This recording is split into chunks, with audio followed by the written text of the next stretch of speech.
Hello mga ate and kuya, for today's video ay gagawa tayo ng lemonade. Cucumber lemonade with Yakult. So ang ating kailangan ay syempre, meron tayong cucumber, lemon, and then Yakult. Unang gagawin natin ay i-blend lang natin muna yung ating mga ingredients. Tapos pag i-blend na natin siya ay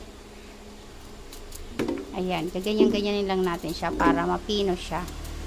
Tapos ilalagay na natin yung Yakult and Yakult and lemon.